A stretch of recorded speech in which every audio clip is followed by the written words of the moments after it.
Welcome, I'm your host, Rustin Floto. We're out here on a very cold morning. We just got done with our first video. It's sitting 18 degrees outside. We were talking about our double layer poly. Now we are going to be covering what we can propagate, what we can grow, what we can sprout, and what we can be getting prepared for spring right now. It isn't even February yet. We're a couple days from February here, so we are in the dead of winter. We're in the mix. It is freaking cold outside and we have some nasty winter weather. It has been brutal for the last 3 weeks or so. It's been just depressing. There's been points where I didn't come out here for almost a week at a time and everything's still alive. All these systems and everything I set up are operating autonomously. You can hear fans and things kicking on here and there, and without even starting my stove for 1 week, we saw some negative temperatures during that week and everything is still alive. We did lose some of our peas and a few random crops didn't fare so well, but I will say that 99% of everything in this greenhouse is still alive, still edible, and still growing. Now, if all that sounds interesting to you, please consider subscribing to the channel and don't forget to smash that like button. Let's get into this video. So we are propagating extremely early into the season. We've got elderberries, we've got thyme, we've got rosemary, we've got oregano, a little bit of everything growing, leeks, Egyptian onions, you name it. We're always experimenting with it and trying to keep some food, medicine,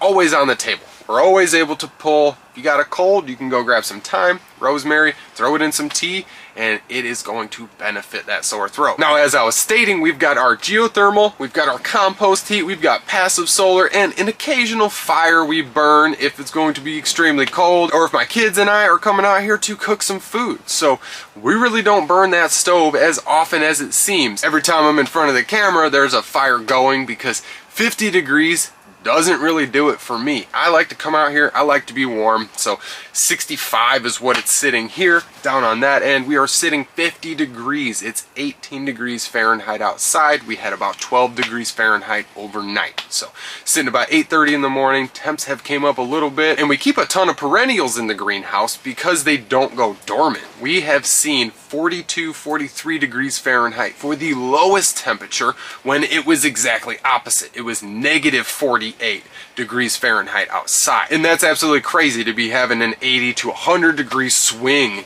on a greenhouse that is like this. So keeping all of those perennials that want to go dormant out of dormancy is a very important factor for us. We're able to keep all of that medicine and all that food revolving around. We're able to propagate, we're able to divide and multiply. We're able to get our farmers market plants out super early. We're able to get a lot of things going very, very early in the season before the spring is even around the corner. Now we're in the process of setting up our aquaponics, cleaning all that up. We use soil, we use bubbling water, and those are the three methods I use to have an 80 to 90% success rate with all of these cuttings and propagations early in the season. Now, whether you're propagating for your own food forest or whether you're propagating for a profit, this can be very successful and it can really benefit you in the long run because you've got 3-4 months ahead of the game.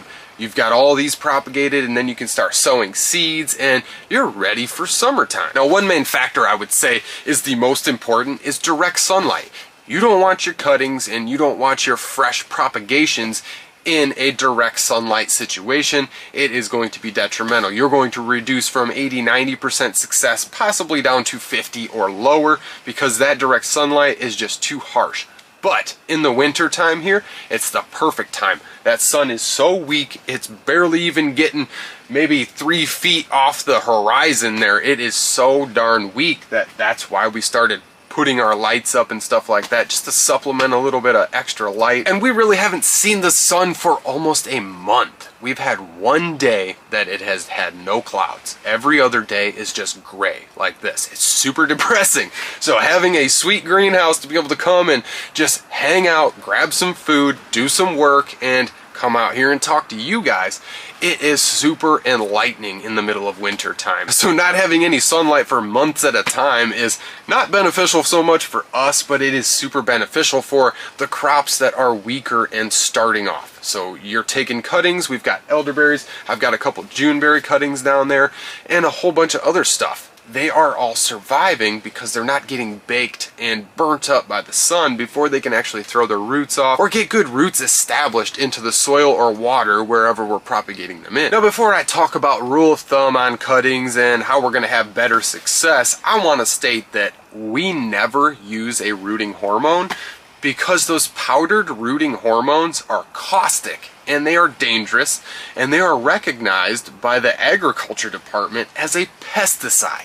So you don't want to be breathing that crap in, you don't want to be using it, you don't want to be putting it in your soil, you don't want it in your water. So don't use those rooting compounds. They are not good unless you've got an all-natural one that is made from aloe. That is the #1 rooting hormone. Even though it's not a rooting hormone, the compounds in aloe actually protect from woody eating pathogens. The pathogens in the soil and water that are going to be detrimental to the development of your roots because they're going to eat the woody material and the outer layers before they can actually throw roots off from those undifferentiated cells. So let's talk about some rules of thumb. We're gonna walk around here. I don't want everybody getting too bored. Before we head down and check out some cuttings here, I had moved my methane tank. We are not keeping it warm enough. We need 90 to 100 degrees to be able to create methane. So I moved my methane tank outside, my methanizer, and we are going to be doing some cool experimenting with that this summer once the temps come back up.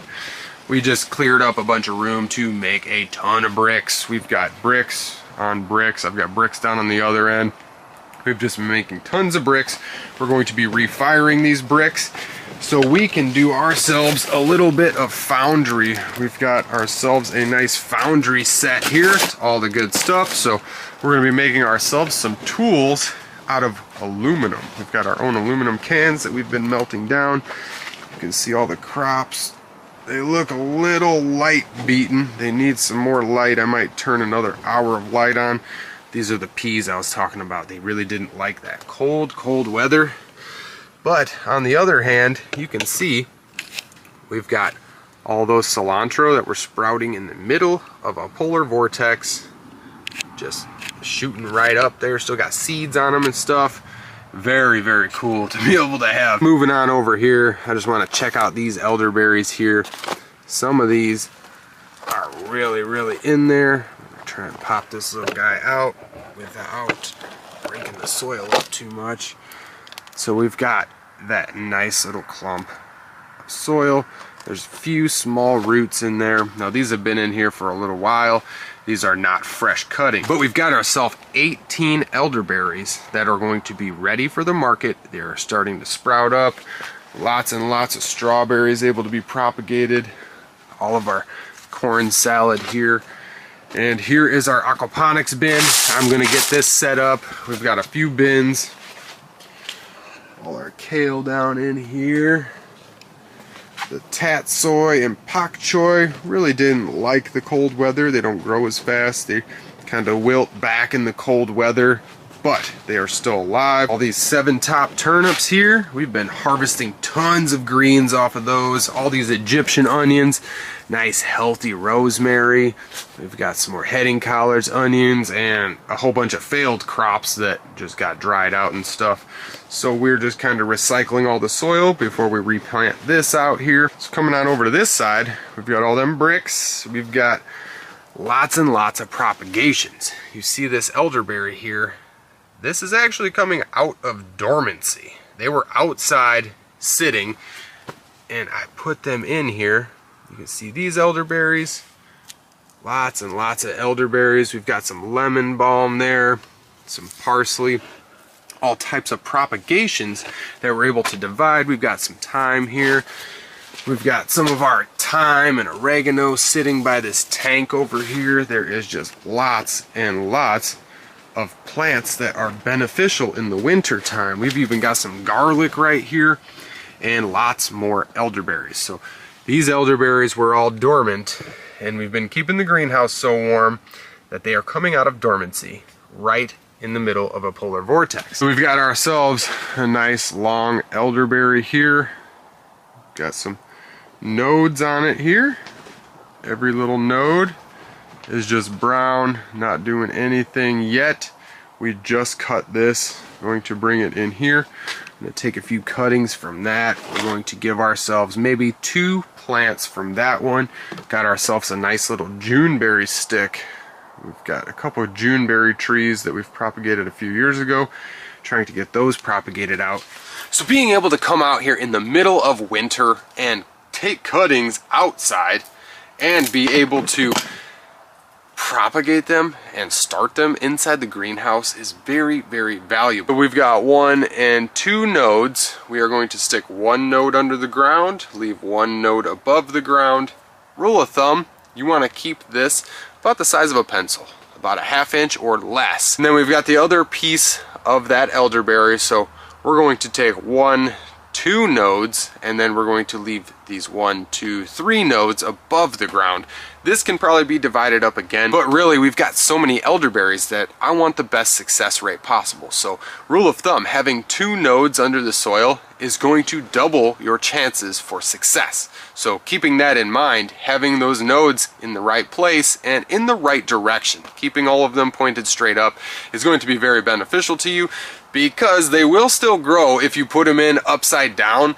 They're just not going to grow as good, and they're going to be turning and going up, and you might not get very good root development. They might not develop any roots at all. It might just be sucking the moisture from the ground through the actual stick, and then it's shooting out all of the vegetative growth, but you don't have any roots. So when you pull that cutting out, it's going to be dead. So whether you're using aquaponics and pebbles and stuff like the tank I showed you, or whether you're using soil like a rooting bed, or if you're using some type of bubbling water system, this is a super simple little solar bubbler, and this thing works amazing. If you get this bubbler going in a little bit of water and you've got fresh water constantly moving, that natural movement of clean water is going to super benefit those plants. You're going to have 80-90% success rate, like I always talk about. Now, I wasn't really planning on showing a whole bunch of cuttings and dividing and stuff. I have tons of videos covering that. I just wanted to talk about why we're doing this and how we're able to do this in winter, and some key factors affecting your success. Now, if anybody has any questions on the cuttings, the rooting, the situations that you can put them in, water, soil, or bubbling water, your aquaponics, ebb and flow, those are all super successful. And you can even put them in the fridge or stick them out in a snow pile for a couple days just to shock them, and then you can throw them into your systems, and you probably will have a good success rate. We don't see a need for that because it's so darn cold outside that we're cutting it right off the plant, bring it into this warm greenhouse. It's literally sitting 66 right now. Having a fire in here definitely benefits me. These crops do not need a stove. They don't need a stove with all the systems we've got set up. So being able to have a safe space like this to be able to grow, propagate, and get the whole next season started is very beneficial, because we've got a huge farmers market lineup that we're going to be running, and we like to propagate our own food forest items. So being able to do all of this for basically free is what I want to share with everybody, and all of the methods involved and the ideology I have behind it. So like I said, things are always changing in the greenhouse. Methanizers out, tons and tons of bricks being made so we can build our own little foundry area, so we can use our bricks to make a kiln. So we're going to be able to have a nice protected space to melt all of this aluminum. We've got ourselves a bunch of ingots, so we've got a whole bunch of pure aluminum there. It only focuses when I'm out of camera. So we've got these pure aluminum ingots that we've been making. Very simple. You can take yourself a nice muffin pan and pour all of those ingots, all your clean aluminum. So once you've got all that purified aluminum and it's nice and clean, you can set up your foundry and you can pour up whatever type of items you want. I'm going to make myself some tools, some nice little brackets, whatever I can fathom. I'm going to try and pour up and make out of free recycled aluminum, a whole bunch of aluminum cans and stuff like that. So there is no better recycling method than using free items to make your own free items. So please stay tuned for that video, and I will see you guys next time.